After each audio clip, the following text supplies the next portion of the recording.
დღევანდელი აქციის მიმდინარეობას, ისევე როგორც კოალიციის მიერ გამართულ დანარჩენ 9 აქციას ახალგაზრდა იურისტთა ასოციაცია და სამართლიანი არჩევნებისა და დემოკრატიის საერთაშორისო საზოგადოება აკვირდებოდა. Როგორია მათი შეფასებები გარდა ამისა, როგორ აფასებენ დღევანდელ შეკრებას დამსწრეები და როგორია კოალიციის ლიდერი შთაბეჭდილება სამცხე ჯავახეთის მოსახლეობასთან შეხვედრის შემდეგ. Ამას ახლა გვანცა პაპავაძისთან შევიტყობთ, ის ახალციხიდან პირდაპირ ეთერში გვერდება. გვანცა საღამოშიდობის.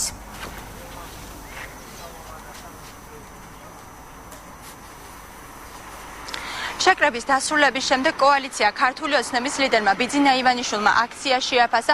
მისი განცხადებით დღეს სამცხე ჯავახეთის მოსახლეობამ უდიდესი მზაობა გამოამჟღავნა. ივანიშვილის თქმით, მათ გააცვიცნობიერეს, რომ სამშობლო ეკარგებათ, სწორედ ამიტომ მოსახლეობის დიდი ნაწილი დღევანდელ აქციას დაესწრო. ბიძინა ივანიშვილის განცხადებით, რაიონებში ხელისუფლების მხრიდან ზეწოლის ფაქტები კვლავ გრძელდება. ამ მხრივ ყველაზე რთული ვითარება კი ნინო წმინდაშია.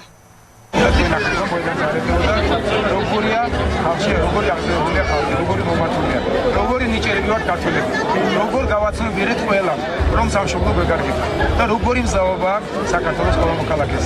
ამის არდანახვა არ შეიძლება და რა თქმა უნდა პირველ ოქტომბერს ჩვენ მივიღებთ საუკეთესო შედეგები და გამარჯვებისთვის მოგესალმებით. ნინო წმინდის მიმართულებით ადგილობრივები ამბობენ, რომ განსაკუთრებული ზეწოლაა, როგორ გონიათ? ძალიან დიდი ზეწოლაა, მაგრამ მე მგონი ამასაც გაუძალიანდნენ. აი ნინო წმინდაში გაიხსნა ოფისი, ამას ძალიან დიდი მნიშვნელობა ჰქონდა. ყველა ბოლობასტიონი იყო ნინო წმინდა, სადაც ახერხებდნენ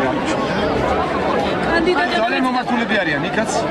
მე ვერ ვიწყებ დარწმუნებით, რომ იქ მაჟორიტარი გაიმარჯვებს, მაგრამ ჩვენ ძალიან დიდ ხმებს წამოვიღებთ და არ გამორიცხა, რომ მაჟორიტარობის კანდიდატის გაიმარჯვებს. ყველაზე ძიმე სიტუაციაა ნინო წმინდაში. თუმცა ვნახოთ დარჩენილ ოქტომბერში შეიძლება იქაც მოიმართოს.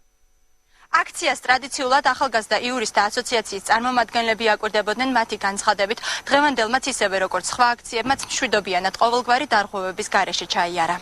საპროტესტო აქციამ ჩაიარა ჩვეულებრივად, ნორმალურად არანაირ ხელშეშლას, რაიმე კანონდარღვევას, რომელიმე მხარის მხრიდან ადგილი არ ქონია და პრეზიდენტი შეიძლება ითქვას, რომ აქციამ ჩაიარა ძალიან მშვიდობიანად, ნორმალურად. მოსახლეობის თქმით, მათთვის ქართული ოცნების საარჩევნო პროგრამა და პრიორიტეტები სოფლის მეურნეობის დარგის განვითარება, ჯანდაცვა და განათლება მისაღები არის. ისინი ამბობენ, რომ კოალიციასა და მის ლიდერს ენდობიან. მე ჯერ ერთი ბარ ბორჯომიდან ჩამოსული.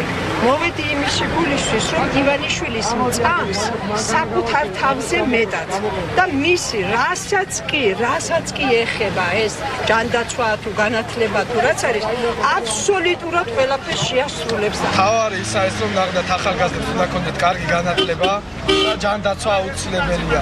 და ის კაცი მართალს ამბობს ყველაფერს და ალბათ აახდეს და ალბათ არ აახდეს, დარწმუნებული ვარ მაგაში. ახალციხეში აქციაზე მისვლამდე ბიძინა ივანიშვილმა მოსახლეობასთან შეხვედრა ახალ ქალაქში გამართა. მათ კოალიციის პრიორიტეტები გააცნო და დასმულ შეკითხვებს უპასუხა. რაც შეეხება შემდეგ აქციას, ის მომდევნო კვირაში ზუგდიდში გაიმართება. გვანცა პაპავაძე საუბრობდა პირდაპირ ეთერში. მადლობა.